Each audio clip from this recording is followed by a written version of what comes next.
Father Carlos Martins is a Catholic exorcist who's been on the front lines of what most of us only see in horror movies: real-life encounters with demons, terrifying possessions, and mysterious phenomena that literally defy natural explanation. In this conversation, you'll hear stories of people levitating, objects moving on their own, and even moments where a young girl's image couldn't be captured in a mirror. But here's the thing: if these experiences are real, they're way more than just creepy stories. They're a reminder of a reality way beyond our everyday lives. Here's just a taste of what you're about to hear.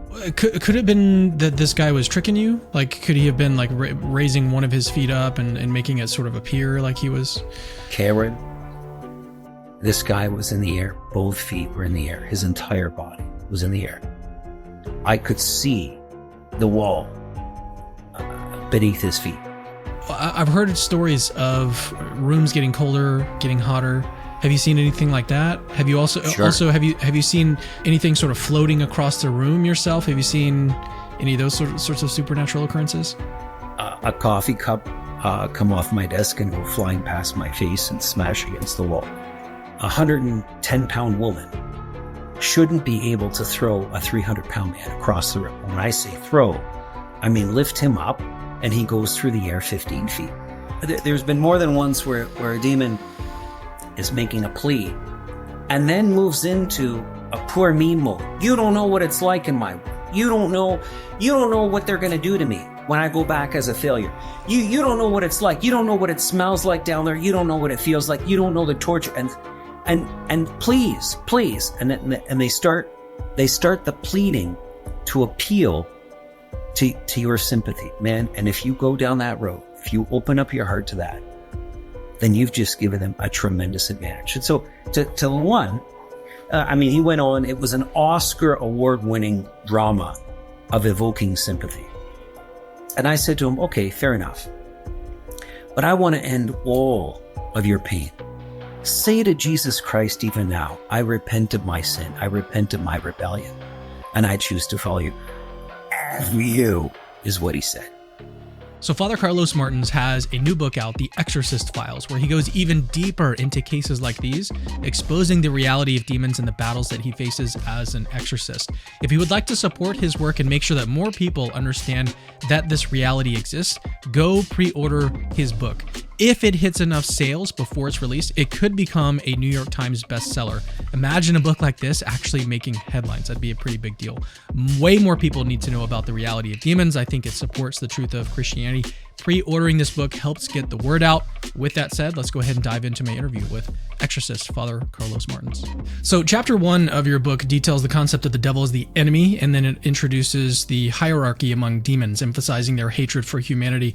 But could you expand on how this hierarchy actually functions like in reality, and what do you think actually drives the devil and his demons in their relentless pursuit of human suffering? It just seems that this is something I've thought about myself, actually, is that what is the motivation behind the devil and the demons having so much hatred? But on top of that, typically in our lives, when we view someone, this is a political season right now. There's people on the left, there's people on the right. And I think both parties sort of demonize the other group and say they're the ones that are evil. And so it's made me think about this relationship between us and demons. Like, could it be that demons aren't so bad? Well, I mean, is that even possible? Like, how should we actually think about this? And yeah, what sort of motivates a demon or the devil to again, relentlessly pursue human suffering? Okay, so a number of elements there. So let me begin with the hierarchy question that you asked. So demons function in a hierarchy. Of course, at the top of the hierarchy is Satan, the prince of the fallen angels. And, there are ranks within them that would parallel, I think, the ranks of the good angels, the unfallen angels. And I say I think because no one really knows. We can think that we know, and I have heard it said, even by some exorcists, they've outlined a pretty detailed hierarchy with names for those ranks and then the generals and the names. You know what? The only way that we have that information would have been from the demons themselves, and their information is not trustworthy. So I can compel a demon to tell me the truth about this case, this person that he's possessing. I can compel him through the power of Christ, the authority of the church that has been invested in me as an exorcist, for him to give me this piece of information, which he doesn't want to give me. But I can't compel him to give me information not related to the case. And if he does, that information is not trustworthy because I'm dealing with liars, professional liars. Satan is called by our Lord more than once the father of lies. And so, to think that we can go to them and get truthful information about reality, well, that's an error on our part. So I can't tell you how their hierarchy functions, but I can tell you that I do encounter a hierarchy, first of all, within this particular case involving this particular individual. So this person who's possessed by multiple demons, when there's just one, there's no evidence of a hierarchy. But when there's more than one, there's usually one, at least one, that is the main possessor. This is the individual that either got the initial rights to possess. So he was the one that walked through the open door, the door that was open to him through whatever manner that occurred, through some use of the occult, through some sexual transgression against that went against divine law. Every transgression by definition is against the divine law, but some misuse of the sexual faculty against God's plan. Then you have cases where the main possessor may have given way to a higher demon who basically moved the other one out of the way because he has some vested interest in this particular victim. Beyond that, Cameron, I can't tell you anything about the hierarchy, and I would be very suspicious about anyone who would purport to go beyond that. But in those cases, in concrete situations, when you begin an exorcism, when you've rendered and diagnosed the fact that you've got these individual, that this person is inhabited by a demon or demons, then the first thing that you're going to do when you begin it actually is you're going to call forth a demon. And what they're going to do is they're going to send the biggest peon at you for you to waste your time and energy. And of course, you don't want them to pick the first guy. You ask God, Lord, you send forth the demon that you want me to deal with first. And in such a manner, by doing it in that way, you're letting God choose. And you're not allowing the demons to send forth someone who is, well, it's to their benefit that you begin with this one because they've got a plan to minimize the impact that you're doing, that you're trying to affect. You asked the question, oh gosh, I went so long on that one, I didn't intend to, but what was the other question you asked me? The other question was, what is sort of driving them to hate humans so much? Right. Well, so that's a question that has been talked about by many theologians through the centuries. Many of the church fathers tackled this. And the general consensus seems to be that it was the incarnation, that Christ would choose to become human. And so in other words, that the incarnation was not merely the result of original sin, the need for a human to atone for human sin, but that even if original sin had never happened, that there was a plan for the incarnation, that this was always part of God's plan. And that notion is more fitting, I would think, than the fact that he would decide that God would choose to incarnate himself because of the fall. Because that would necessitate a response from God that was unplanned. In other words, it would mean that God would have to come up with a plan B to his original plan. And he didn't. If this is the case, if this is true. And there's a general consensus among the church's theologians. And the great one who wrote about this extensively was Duns Scotus. the great Franciscan medieval theologian. And so this plan of God, when revealed to Satan, it revealed a number of things. That God in his majesty would become lower than himself, lower than even the angels, because humans stand at the level of the hierarchy, they're lesser than the angels. That he would do this was repulsive to Satan. That this manifestation of a humility on the part of God was one virtue too far. And so the fact that Satan would have to serve humans, at that time, Satan's a misnomer. His name is Lucifer, the morning star.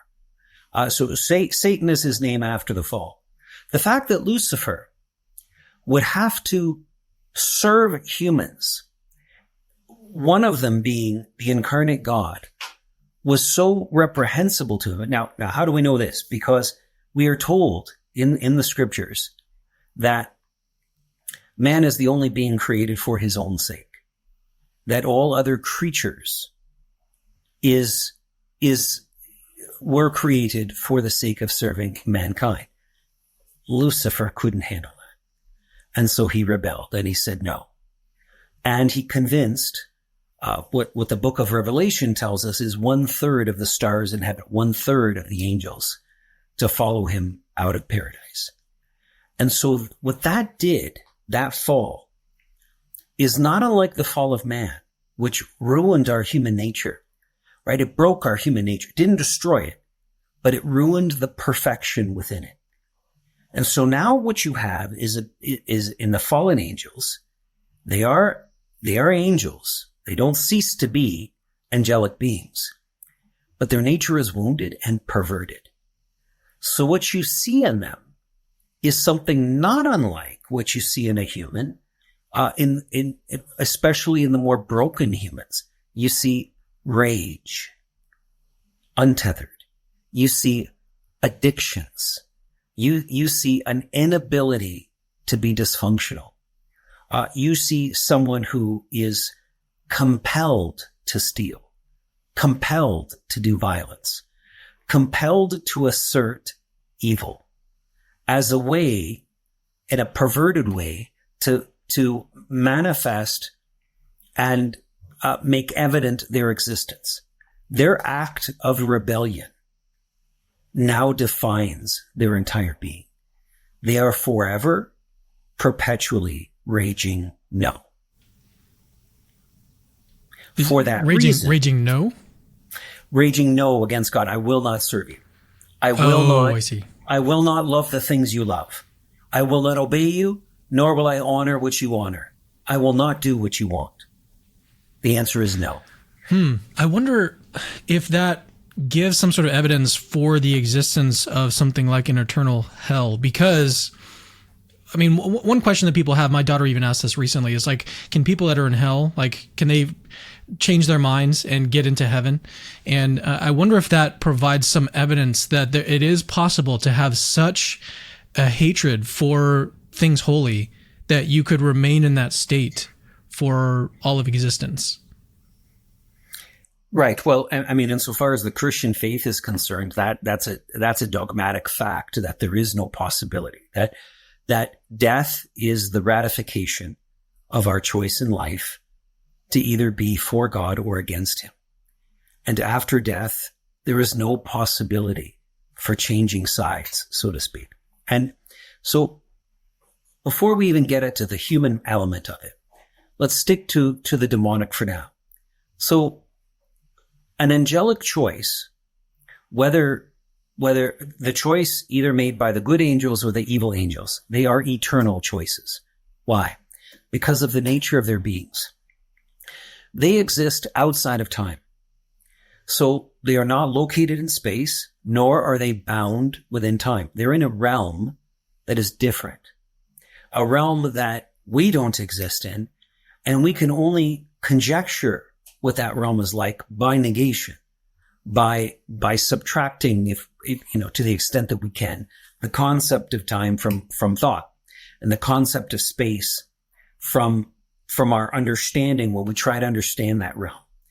But what does it mean for them to be outside of space and time? It means they are living in an ever-present now. There's no future. There's no past.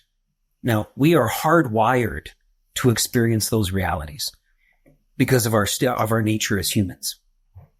But they are not. So combined with their intellect, which was astounding. I mean, to give you an idea, like the example I use in my book is, let's take the weakest of the angels, the least intelligent of the angels, whichever angel that might be. If you take all of the mathematical questions that have ever been composed in human history, put them all in one pile, have combined with those all of the computational calculations that have ever been done by any computer, put them all in and add them to that pile, and the least of the angels could come up with a solution to all of those problems instantaneously. And he does so not by working through the calculations. Their intellect is so astounding that they know the answer intuitively to the problem. They don't have to work through the equations in their parts. They can see the whole at once and know every single answer instantaneously with no gap of time. And they do so without processing. To process is a human enterprise. It's not angelic. Whatever knowledge they possess intuitively with the same quickness, if you will, that when you look out at a blue sky and you're asked, what color is that sky? You utter blue. You didn't do any processing. It's immediate in the act of looking. In their act of perception, to figure out the calculation of what they need to calculate is instantaneous. This makes a demon a very formidable enemy. So he will be, his intellect compared to yours will be so much superior. You would never want to test him in a match of intelligence, or certainly not anything that would require computation on your part, figuring out, because he's going to be miles ahead of you. Because they have no moving parts, there's nothing in an angel that can break down. Because of that, they are incapable of forgetting. And their awareness of you can be to such an extent that they have monitored you your entire life, from the time that you came to be in your mother's womb until this moment. Every event of your life is available to the demons. So if there's a secret that you're hiding, or if there's a particular like that you like of something, you really like cheesecake, they may try to find a way to use that against you. You really like redheads? They'll find the perfect redhead for you. They know you inside out. And when they come to you, they're coming to you in a manner that is going to be maximally attractive to you. They're going to wear that disguise, so to speak. So they can work with and to cause maximal destruction within you. All because they have an appetite of rage against you because you are loved by God. And they resent it because God did things in a way other than a manner in which they approve. So then going back to the human side of things, do you believe that determination that they've got provides any evidence on the side of humans for the existence of a permanent hell? Well, when you look at what St. Paul says and how he tackles, how he tries to solicit people to be faithful, to be moral, and to engage in the process of evangelization. When you put those three things together, what you have is somebody who is relentlessly trying to save people. And in fact, he says that very thing. Right? I am exerting myself in order to save at least some. Right? So when you have St. Paul when you look at St. Paul, you certainly are not looking at a universalist, somebody who believes that there's going to be eternal salvation for every person. Right? I mean, he certainly believes that damnation is real and that people are being damned. And so he's trying to stop as many people going in that direction and trying to move them in the other direction. So I think, and you look at the words of our Lord regarding the fire prepared for Satan and his minions. When you look at what he says about Judas the betrayer, for example, where he says, it was better for that man never to have been born. Those are frightening words, right? That's God saying that. It would be better for him if I had never created him. I mean, that's a sobering reality.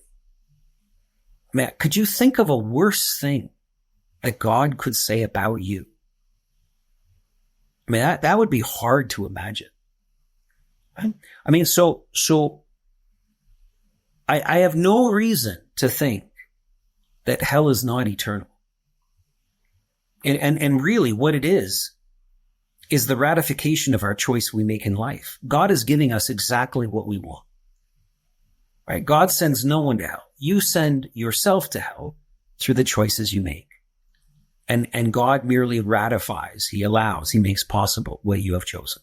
So getting back on track here, how do you distinguish between symptoms of mental illness and signs of demonic influence in practice? So you note that demonic activity often hides behind what seems to be like mental health issues, but what indicators help differentiate between the two when you're trying to diagnose whether or not someone is in need of an exorcism? Yeah, so someone who is possessed or who is heavily oppressed, there may not be a full possession, but there is heavy demonization. So they will often, very, very, very often exhibit symptoms that would be akin, that are not dissimilar to mental illness. Severe depression, listlessness, crankiness, perhaps violence, moodiness, an inability to perform the activities that they normally perform, a lack of interest in things that they are normally very interested in. There may also be physiological issues that are caused with so physical disabilities, an inability to have a spring in their step, or chronic illness is present. So all of this stuff, I mean, most demonic symptoms have an appearance of pathologies, right? Medical illnesses, medical conditions that a person may suffer from. So my job as an exorcist is to flesh out the devil. So even if somebody comes to me and says, look, Father, I'm possessed by the devil, I need an exorcism. I mean, I never take that person at face value. I have to render a diagnosis. So how do you do that? Well, through science. So I don't have an ability to see a demon. No one does, because demons are by definition invisible. So I can't locate them like a doctor can say maybe locate a tumor within a body. I've got to do something else. And that something else is I flesh him out by, in such a manner that the victim himself or herself, the alleged victim, cannot perceive that I am testing. Because if I am obvious to the victim in my testing, that depending upon what's actually wrong with them, I may get a false positive. For example, if I'm dealing with somebody who has mental illness, and I come forward, with a bucket of holy water and I'm sprinkling them, and I have a crucifix in my hand and I'm holding it against their face, the mental illness may react against that. It can be so arresting for that person that the mental illness begins to react. And if I didn't have any wherewithal, I might think that reaction is proof that a demon is present. It's not proof. It's not necessarily proof at all. It's the fact the mental illness here could be reacting. Or if this person is highly imaginative. And some folks, like somewhere between 5 and 10% of every human being that you meet has a level of imagination that is far beyond the other the other 90 to 95% of people, their imagination is so acute and perceives things so viscerally that they could have a hard time distinguishing mental reality from extra-mental reality.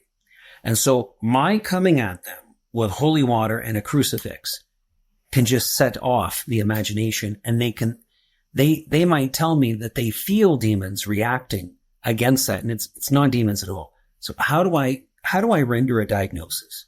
Well, first of all, even before I attempt that, when somebody comes forward looking for the ministry of exorcism, when they come to the church looking for healing, the first thing I want to be aware of is, where are their wounds? And so to find their wounds, I'm going to employ medical doctors. I want a physical run on this person. I want a blood test of like a good blood test for everything. Test for anything that is wrong with the organism of this individual. I want a psychologist or psychiatrist involved. Give me a mental health assessment of this person. Not because necessarily I think they're lying, or because I want to rule out their lying, or I want to rule out mental illness, but the mental illness itself is, or any mental characteristics they may have. Maybe it's not an illness at all, but they have something within their mental state that is acute. I want to know that, because it isn't an either or situation with demons. Someone can have mental illness and be possessed. So I don't go to rule out mental illness. I go to a psychologist or psychiatrist and the medical teams because I want to know, give me the landscape of this individual.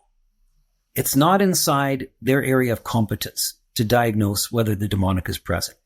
That's in my domain. But they have great information to offer me because they can show me where wounds are and where unique characteristics of this individual is. I want to be aware of that.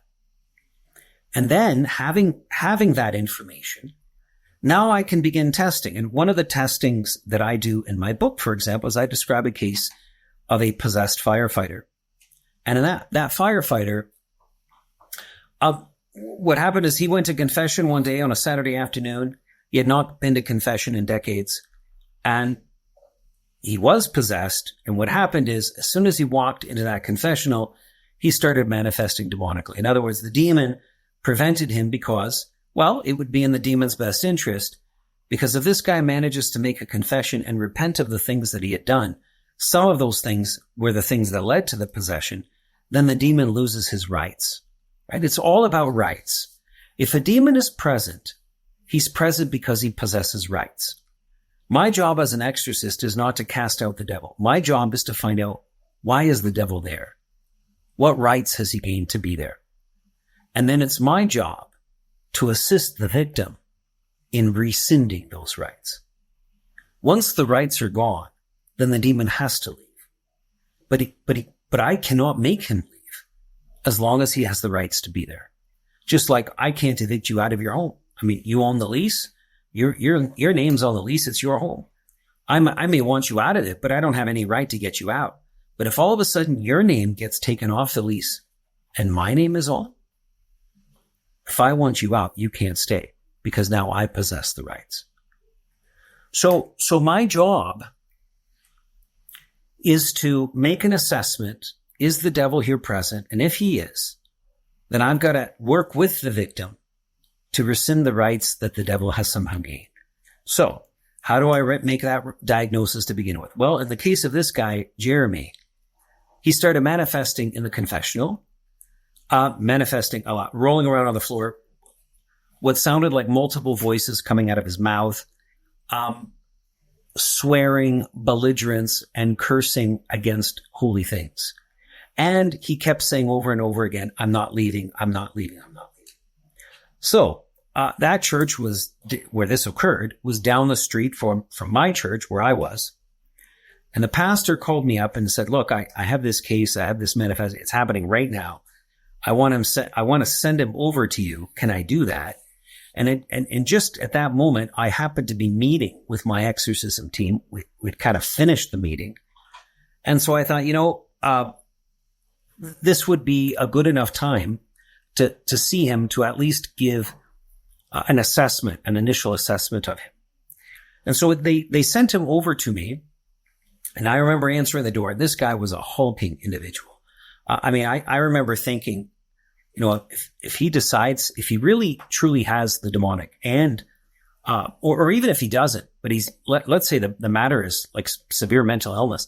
If this guy decides to get violence, there is no one is going to be able to stop him. So I brought him in, but he was the epitome of a gentleman. He came along with his wife and his two parents. And, so what he told me is he had made this pact when he was a child. And what occurred was his older brothers, they had their friends over and they decided to get out a Ouija board and play with it. And in the course of which they invited Jeremy to participate. And Jeremy had no idea what he was getting into. He had no notion of what a Ouija board was. He had no idea that he was going into a spiritual realm. And frankly, he had very little religious formation to boot. But what he described is later that evening, when he was in bed in his room and all the lights were off, a figure came forward to him, a figure that was so dark that he made the rest of the room appear like it was daylight. Even though all the lights were off, that it was dark outside and so forth. And so this figure came forward and said to Jeremy, I will make you really strong if you give me this. And he named something, he uttered some word that Jeremy now today couldn't remember it. It was nonsensical to him. It was just something that he didn't know what it was. But the offer for him was for him to be super strong. And so he agreed. And so what he described is this black figure jumped into the air, did a somersault, and jumped into his chest. And from that moment, he was the strongest kid around. Like he was incredibly strong. Like he would beat up kids that were years older than him. He went on, became a firefighter. He would accomplish amazing feats, like at the Firefighters Academy. He broke every record. But what would happen is he would have these blackout periods where, today he's in one town. He wakes up tomorrow at midday. He's 2 towns away. He has no idea how he's got there. He's barefoot. He has no shirt. His body is covered with bruises and cuts. His knuckles are bloody. And he has an extra $850 in his pocket. And he has no idea what he has done. So we'd have these periods. This always frightened him, but he didn't really know what to do about it. And it scared the hell out of him. What the catalyst was to get him to repent was his parents had a dramatic conversion through a retreat that they attended. And the conversion of his parents and the peace that they exuded spoke to his wife. And his wife saw that and it touched her. And so she had her own conversion. She went to her husband, Jeremy, and said, Jeremy, look, we're now in our 30s. It's about time we start going to church. And he agreed. And he said, yeah. And by this time in his own walk, he knew that I need God in my life, and I have so much evil in my life that I don't know what to do with. But I want God to take the evil out. So this was the movement that began in him. And that's what began him going to confession that day. When he went in there, all hell broke loose. Because if he goes through with his commitment to befriend God, to reconcile his life with God, then the demon loses his real estate. And so that's the cause for that manifestation that afternoon. So I am Jeremy in my office. And I don't know that he's possessed. All I know is that I've been told that he manifested demonically in a confessional less than an hour ago down the street. And so what I did was I got to render a diagnosis. So I have Jeremy in my office, and I have a conference table in front of me, and I have bookcases all around the aligning the walls of my office. And so I start grabbing a stack of books and I start putting stack after stack on top of the table. Now, these are books. Some of them would be spiritual, might be an edition of the Bible, some translation, might be a spiritual book, the life of a saint or so forth. But I will have random books in there, like the Baltimore Orioles yearbook from 2011, how to drywall your basement, and so forth. And putting these books down on the table, what I'm doing is I'm controlling Jeremy's eyes, because he's going to be looking at the spines of those books. He's going to be seeing the titles, and in his head, he's going to be thinking, what the hell is this priest doing? Why is he putting all of this? Like, some of it makes sense. Why is he putting a baseball book down? Why is he putting that? I'm controlling his eyes and his thinking. So as I'm going behind and grabbing these books and putting them on the table, I'm controlling what his attention is. And in one of these walks behind him, I have already sitting on one of the shelves of the bookcases, a glass of water. And it's half filled. And it looks, I mean, there would be nothing to draw your attention to it. It looks like I was sipping some water and put it down on a shelf. But that water is holy water.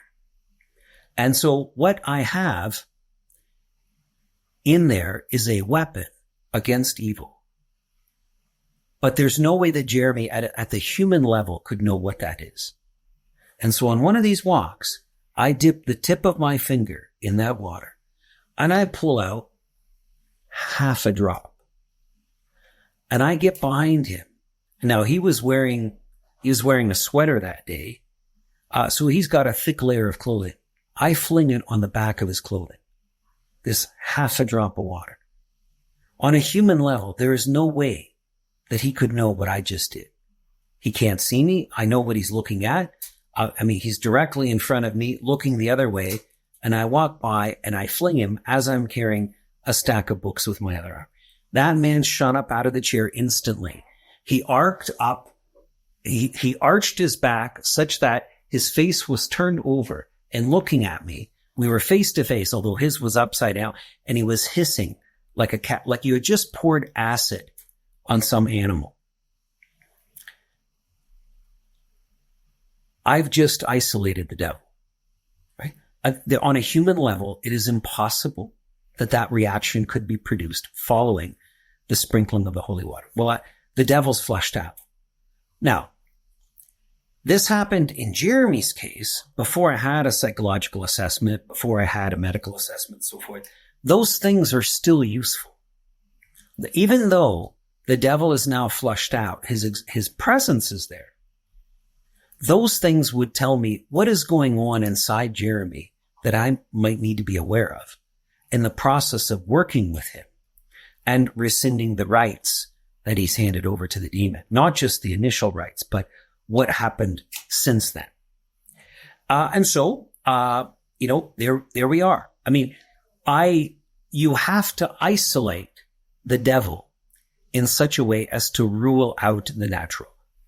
Another manner in which this may occur is I've got somebody coming over and I don't know if this individual, I don't know if anybody has a demonic presence inside him or her or not, but if I'm meeting with them, it's because there's a possibility that I think that there is.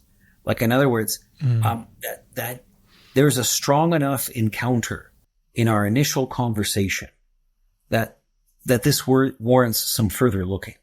So I'm not dealing with somebody who is an obvious schizophrenic who is paranoid because the FBI and the Nazis are after them, and probably the Knights Templar are as well. And they sprinkle magic voodoo dust in their bedroom at night, that they slice open their mattress and they're putting in recording devices in their mattress, all to kill them, but they never managed to kill them because in the last moment they were able to step into a closet and nobody was able to find. I mean, absurd stuff that has all the indications of schizophrenia, paranoid schizophrenia. But I might have, for example, in this encounter, in a meeting that I have with somebody, so I tell that person, I need you to be at my office by a certain time, let's say 11 a.m. And I begin talking with that person at 11 a.m. But I have prearranged with someone else, perhaps with another priest, maybe a deacon, that he's going to be in an adjacent room and not even show himself. But I've prearranged with him at 11:23, you're going to start praying against any and every demonic thing inside the individual that is coming to see me. So I'm sitting there and I'm talking with the individual, and purposely I wouldn't even talk about anything spiritual in that initial interaction. He comes to my office at 11. We start talking. I ask him where he's from, what his upbringing was like, what's his favorite sports team. I make as much small talk as I can. And I'm looking at that clock and I'm waiting for 11:23 to come around. And I'm looking at his reaction in that moment. Does he change? And if he changes, well, that's a big piece of evidence. If I see strong aggression, if I see a belligerence emerge, if I see all of a sudden he gets up, I got to leave, and he walks out. That gives me information. On a human level, somebody praying next door shouldn't affect this individual at all. But I've now isolated something that gives me a lot of information. If I can consistently achieve that, then I have what I need, which is evidence of the presence of the demonic. So the church historically, traditionally looks for three signs: superhuman strength, strength beyond the capacity that the individual has. A 110-pound woman shouldn't be able to throw a 300-pound man across the room. When I say throw, I mean lift him up and he goes through the air 15 feet. Is that something that you've seen? Oh, sure. Absolutely. Yeah. Or, there are three holders holding the person's arm down, say on an oak table. Uh-huh. And she is able to lift all three men up into the air. So you have men, none of them weighs under 250 pounds. She's got three of them on her arms. You would have the ability to speak, or you look for the ability to speak in unknown languages. So languages that the person has never been taught. So I don't mean a word or a phrase or two. I mean speaking in them with perfect fluency. And then the third one is knowledge of the occult. And I mean the occult in the classical meaning of the word occult, which means that which is hidden. So the knowledge of future events that on a human level you couldn't possibly know, or knowledge of past events. So there might be, for example, something very embarrassing that happened to you at your 10th birthday party. And all of a sudden that person brings it up with incredible detail. And there's no human way that you could know that. Or you have a list that you wrote last night and you have it folded up in your pocket right now. And the individual is able to name every single thing on your list. So as if there was an eye, a magic eye, they're able to penetrate into your pocket, unfold that piece of paper and read off those things. Those are the three classic signs. But I'll tell you this, until I start praying against the demonic, I never see those signs. The devil's not an idiot. He's going to hide from you. It's in his best interest to hide from you. He's not going to just reveal himself to you. So I've heard of people going to some priests and saying, look, Father, I do things that I don't have an explanation for. I black out. Things are done. I know that I did them, but it wasn't me. Yet I know that I did them.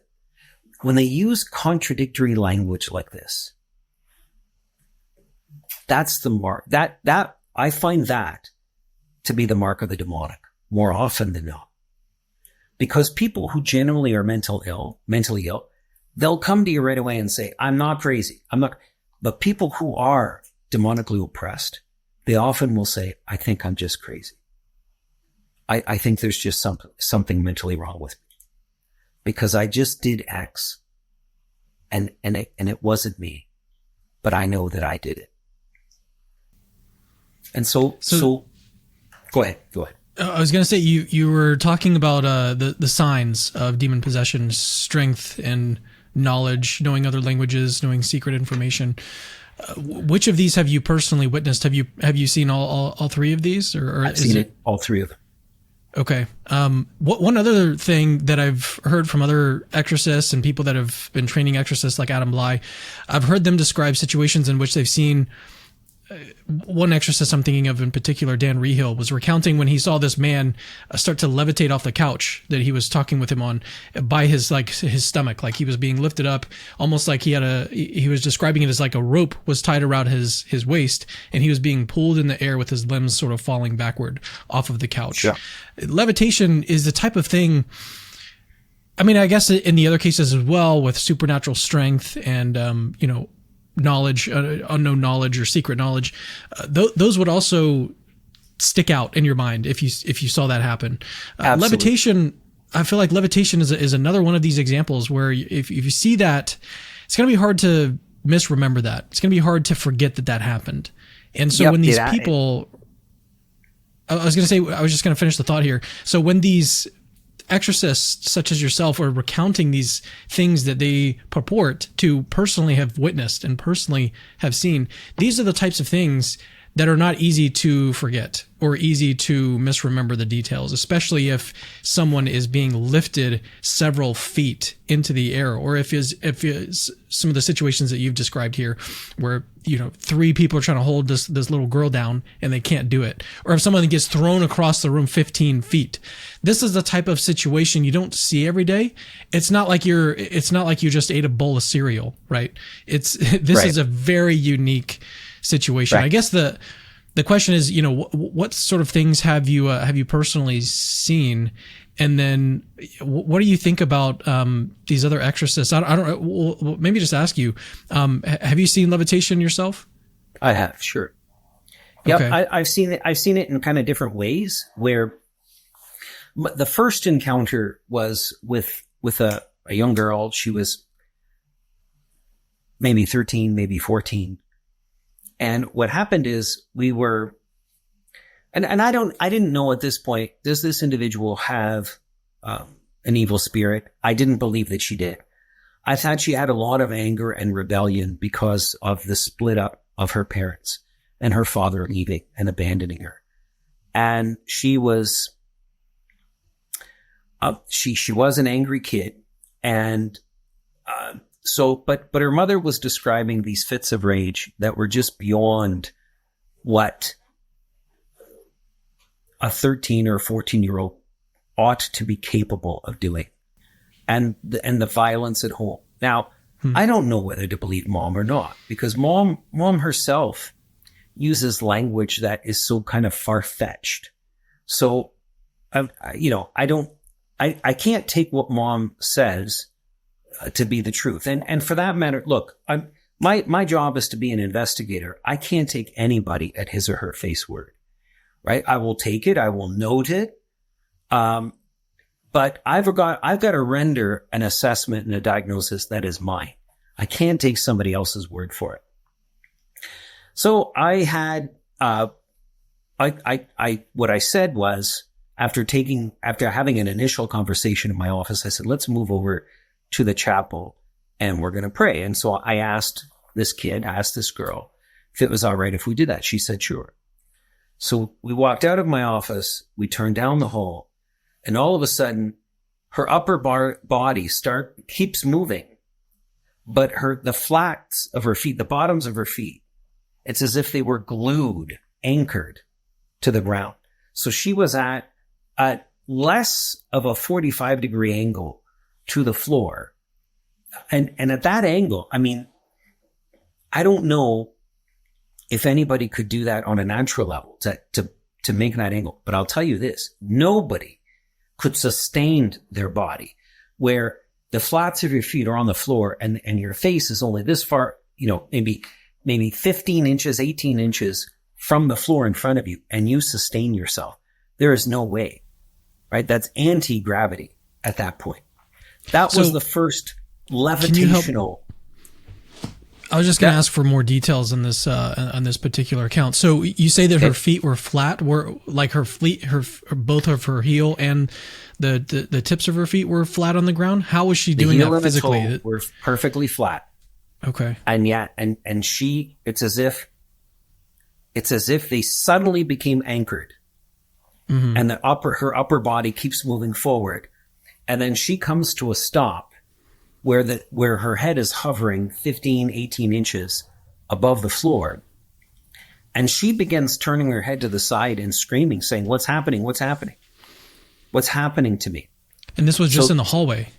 This is in the hallway as we're moving towards that chapel. In other words, that's the place the demon didn't want to go. So that made me aware there is something here.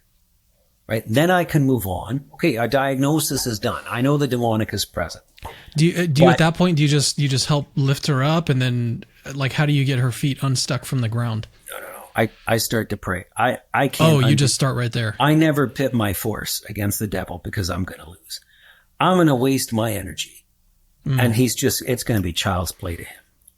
Right? Like he doesn't have a physical body that wears out. I do, but he doesn't. Do you mind if I ask just what happened next? You started praying, and then did she just raise back up? I started praying. I said, "Lord, I praise and thank you for this girl. And I ask that you come now and make war against the thing that is attacking her. And I ask you, Lord, to give me the strength now to do battle in your name and free her."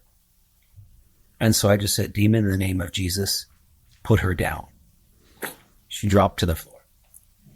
Right? And I helped her up along with her mother, and we went into the chapel, and then I began the prayers of exorcism. All right. It took more than one session. It took more than one session. And see, part of the thing in her is she had a lot of anger, and that anger was from some human wounds. And those wounds had to be addressed because those were the doorways. She had this terrible rage against certain people in her life, and a lack of forgiveness against herself because she also believed that the misery that she was experiencing in her parents' breakup was her own fault. So that needed some pastoral work, counseling work. The truth had to be spoken in those areas because the rage, the disappointment, the despair, the depression, the brokenheartedness that she experienced, all of that's food source for the demons. They want to be there, and they want to manipulate that, make it worse. Because if we can speak about it in these terms, that's both their habitat and their food source. All human dysfunction. And so it's one thing to get the demons out, but you want to keep them out. So you've got to eliminate those conditions that led to them coming about. You've got to close those doors, right? And that's the real work of the exorcist, right? That the job of the exorcist is not to cast out the demons, but to find out why are they there, and then work with the victim to remove the rights that grant them the ability to be there. I think that's a really good point because I guess if you don't actually address the root problem, they could just go on, and even if the demon does. It'll go on forever. And guess what? Our Lord speaks to that when he says, when a demon goes out of someone, he goes through arid wastelands, seeking comfort, seeking relief, but finding none. So what he says, and I've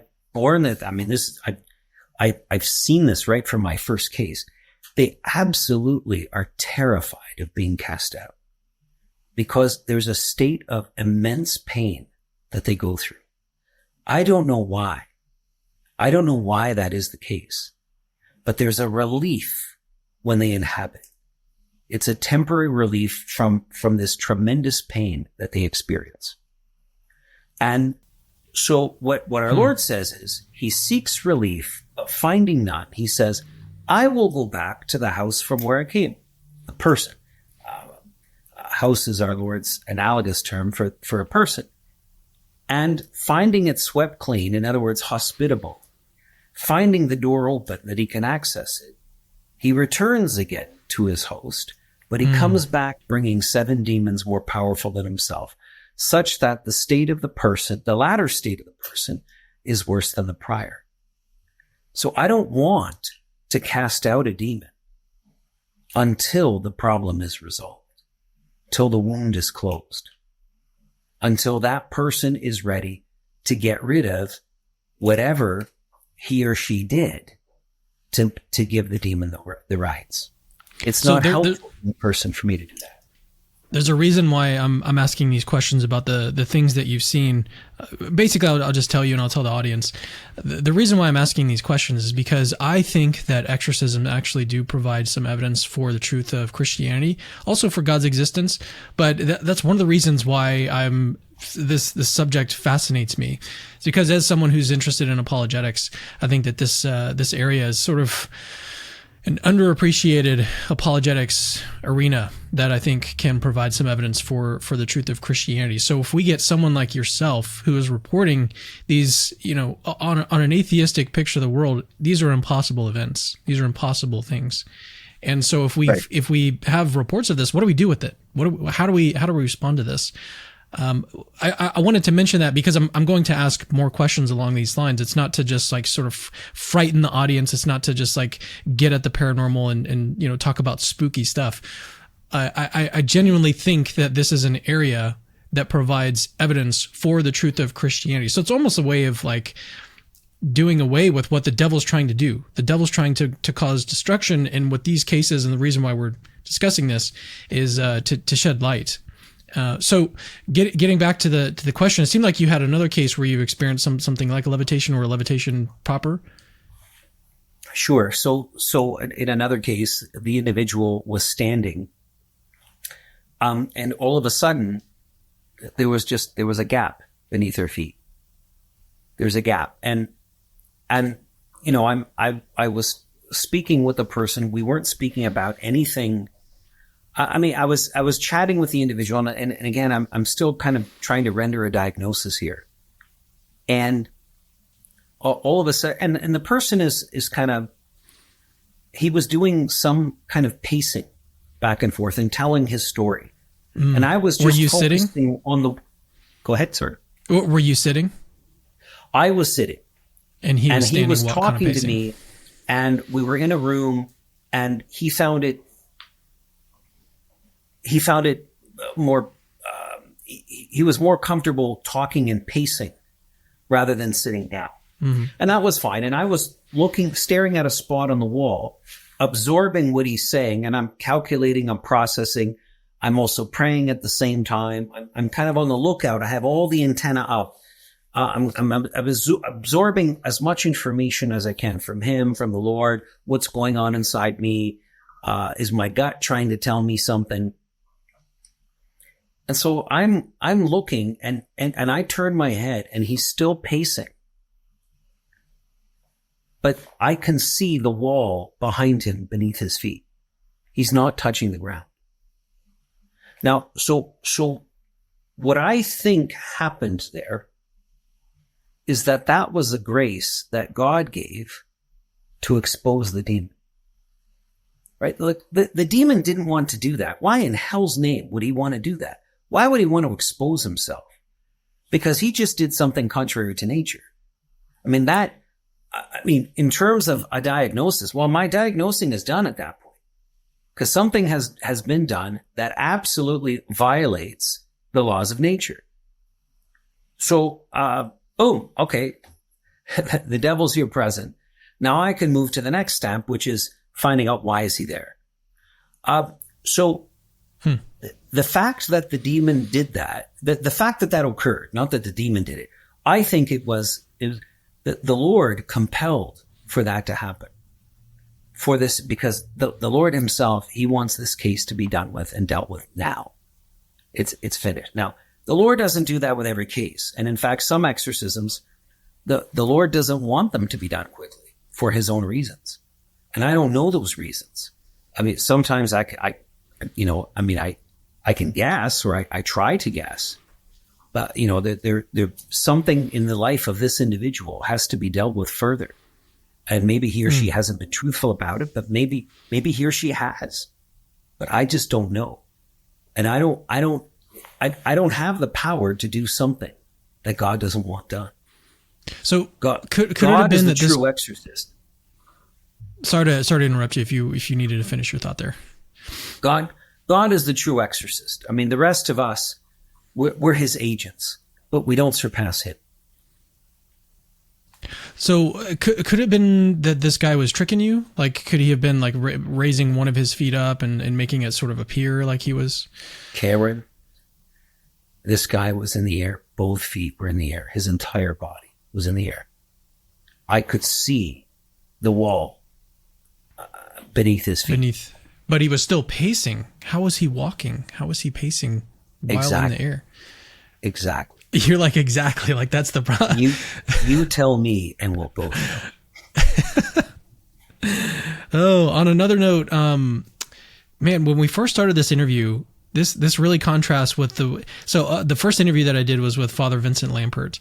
And this was, I think, 4 years ago at this point. It was a long time ago, maybe around actually this time. I think it was around Halloween. So anyways, I remember listening and talking with him and being very skeptical. Like, at the time I was Protestant, and I just didn't have, I guess Apologetics has brought out my skeptical side. It's like, you don't want to just accept stuff at face value. You want to test it. You want to look into it. You don't want to be too credulous.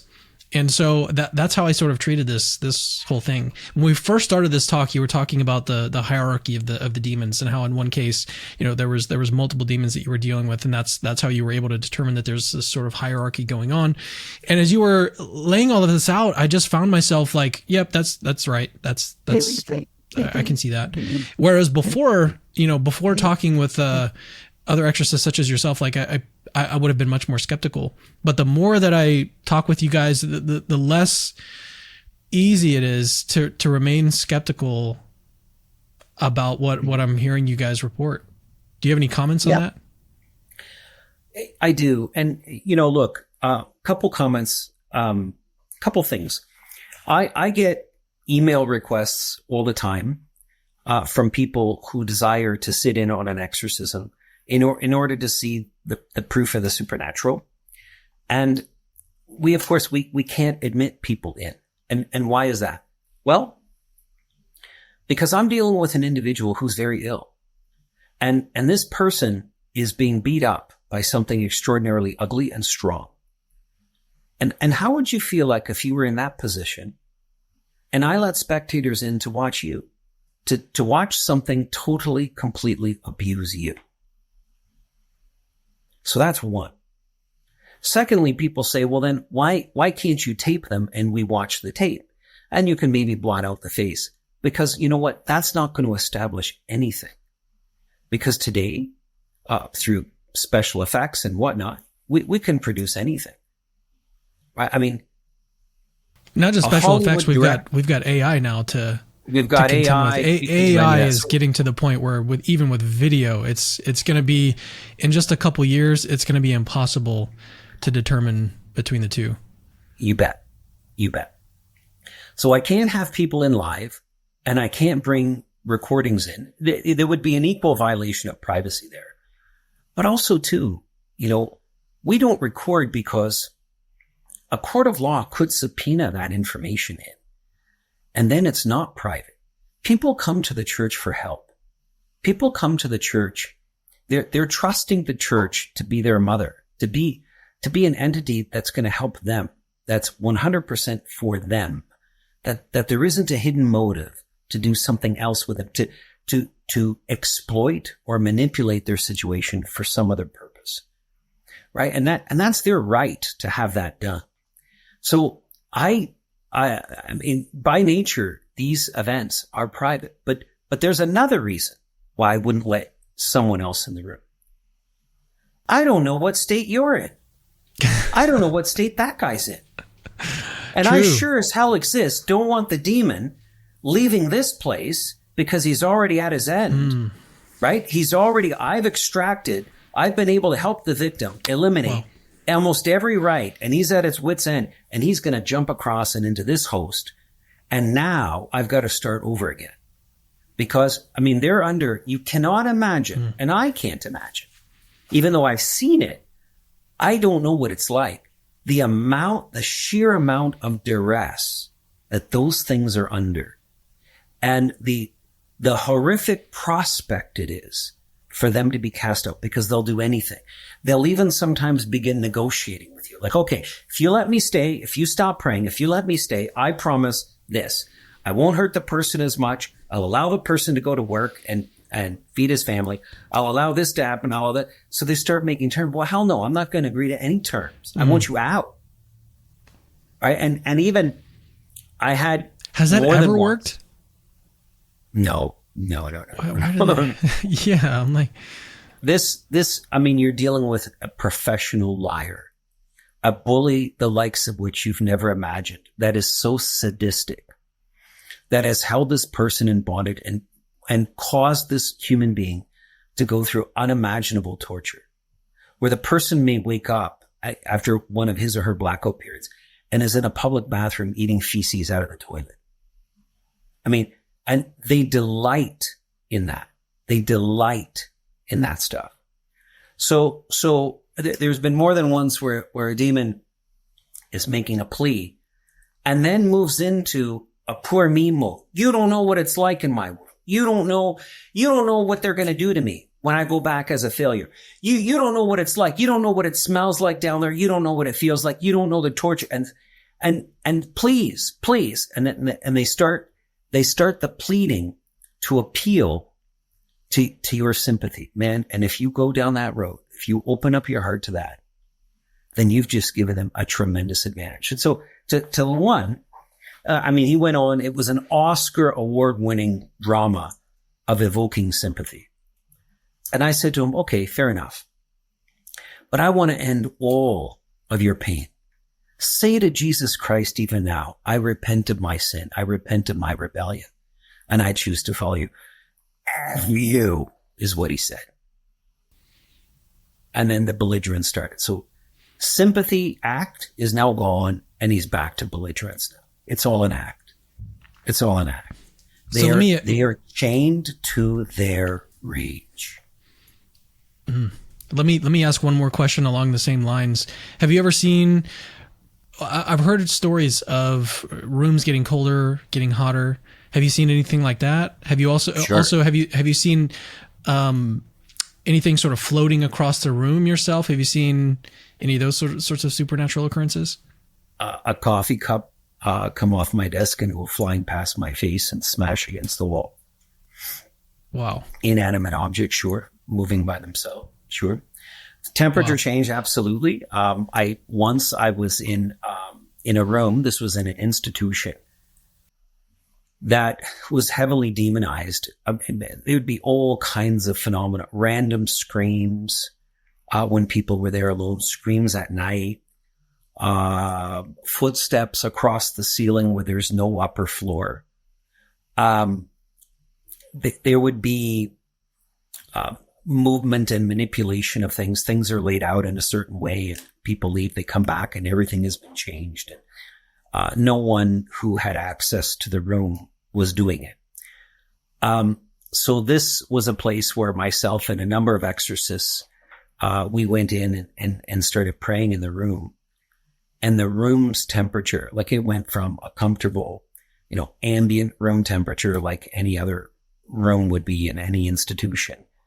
And all of a sudden, it is sweltering hot, all in a span of maybe 90 seconds.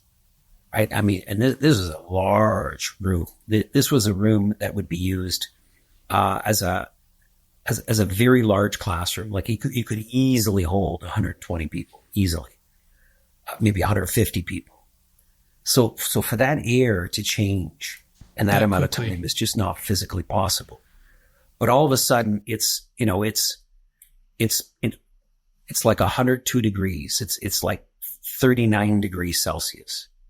And we keep praying. And all of a sudden, we get near the end of the ritual, and it's just like the pressure in the room left. So in addition to the heat, there was this ambient sensation of pressure that you felt. And it was like the air now was being let out of that. And within half a minute, we're back to the ambient temperature. and you put your hand on anything and it feels the normal temperature. But there's also, now this part, has never happened to me personally, but it's happened to a colleague of mine, where he's praying in a house, and there is this sensation of extreme heat in one side of the room. And he walks over to the other side of the room, and it's the exact opposite. It feels like it's near freezing, and he can see his breath. And there's no wall in between. So there's contained heat and contained cold. Wow. So it's not the fact, to be clear, it's not the fact that the demons are making the room hot. There's some kind of manipulation where the sensation is present on you. You are feeling that because when it goes away, it's gone. That they can manipulate the laws of nature to an extent, but they cannot create heat instantly in a room and that quickly, and then remove it that quickly. Right? In fact, they're not removing it at all. It's like when the prayer works and it's accomplished what you wanted to do, and the demon leaves. Well, that manipulation is now gone, and it's back to normal. Just like in the course of an exorcism, one of the more common manifestations might be, for example, like a horrific smell occurs in the room. It might be a smell of like feces, where you think someone has just had a horrific accident and their bowels have just released into their pants.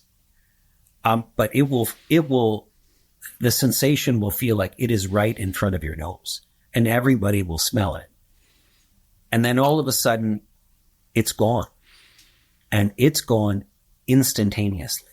Like there's no residue of it in the room, right? That's the characteristic of a demonic manifestation.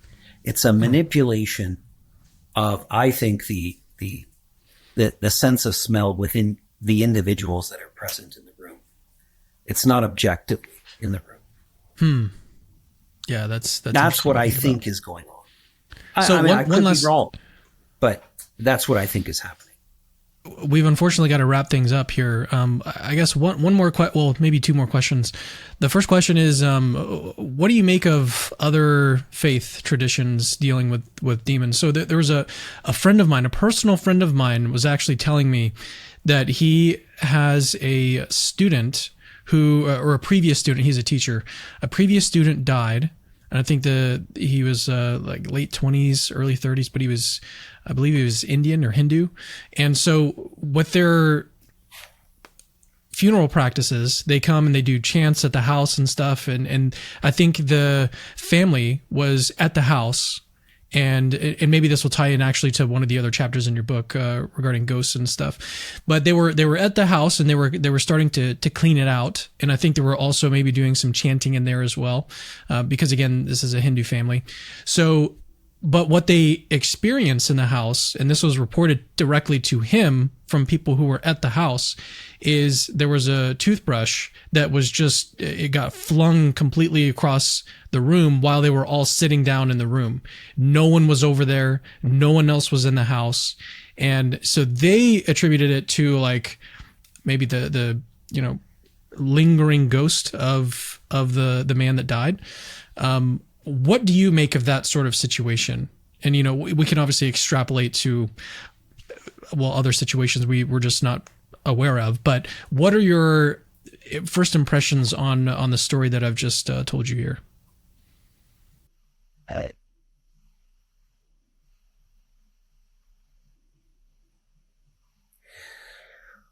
Well, obviously, I mean, there's a violation of the laws of physics there.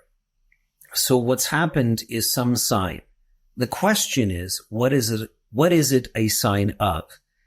And I really don't know. That family has received some kind of evidence that something preternatural has occurred. Given that information, and only that information that you tell me, it doesn't tell me enough. Now, that's insofar as their tradition is concerned. In my tradition, in the Christian tradition, what I would say, and I would say also to the Hindu folks there, is this individual is asking for prayers. Because we believe, at least the Catholic and the Orthodox believe, that there is a state within the afterlife where those who are not prepared to enter into the kingdom of heaven, they undergo their purgation. And something like that, what I would say to people is pray for the soul of this individual so that this individual may experience a lessening of that purgation. Right? So those things are not unheard of, but I don't know that would be the case in this given situation. I just don't know. There wouldn't be enough there. There wouldn't be enough there.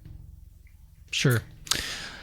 Okay. Well, the last question that I've got for you is, do you agree with what I was talking about earlier with respect to this providing evidence for the truth of Christianity in particular? Do you believe that exorcisms... Absolutely. So, in the early church, one of the phenomena that occurred is that they saw the success that Christians had against the demons that no one had. And so there's something different about these people. And they began to bring their possessed individuals to them. And so this was an apologetic of the faith, that they saw that the power that the name of Christ had over the demons. And in particular, within Roman culture itself, that spoke a lot. And so the Roman mind is a very legalistic mind, right? That the Romans were as a society, as a culture, as a people, as an empire, they thought in legal terms. They're very legalistic. And so when they saw the Christian priests commanding the demons and undoing the legal process that the demons had done, they saw the power and they appreciated the process. And that spoke to them of the reality of the Christian faith. So tell me more about this book. I mean, part of the reason why we did this interview is because we wanted to talk about this new book that you've written, The Exorcist Files. Have we talked about anything in this interview that is in the book, that may not be in the book? Just tell me a little bit more about the book in general, and then where people can actually go and find it and pick it up.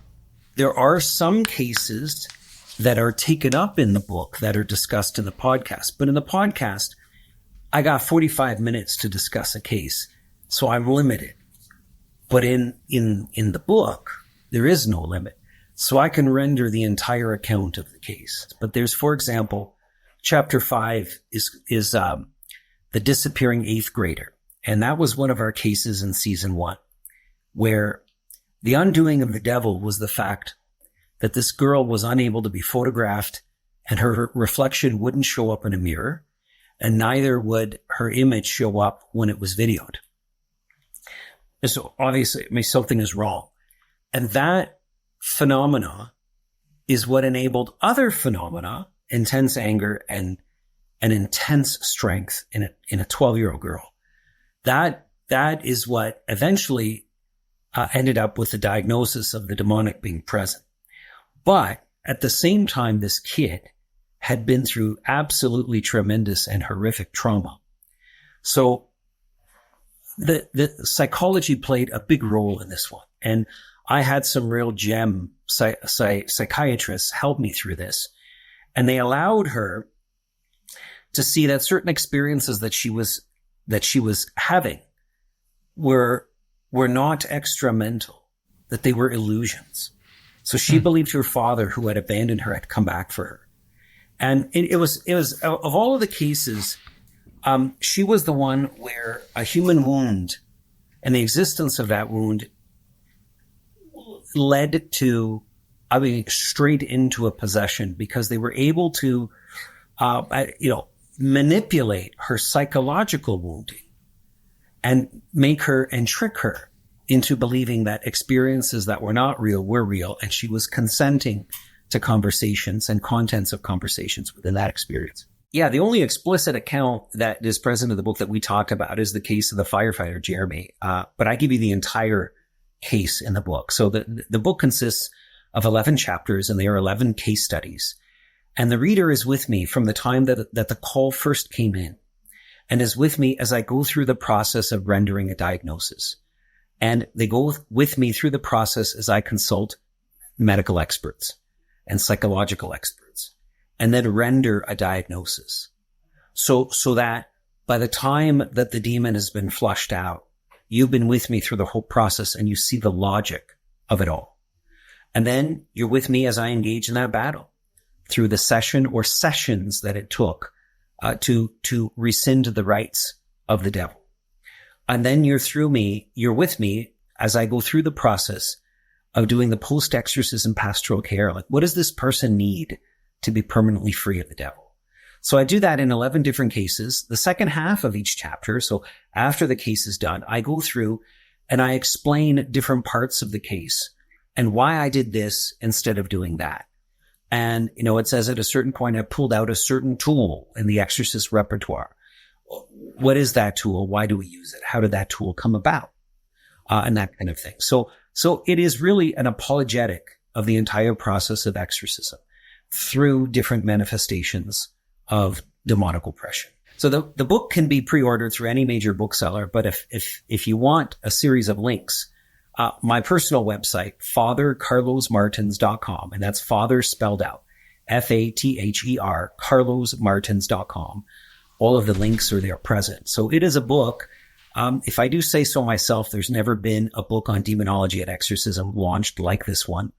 It has been reviewed by numerous exorcists. It's been peer reviewed by a ton of folks, by a ton of exorcists from different countries, from different Catholic dioceses, but even the Orthodox, by different medical staff, medical professionals, psychiatrists, psychologists, theologians, philosophers.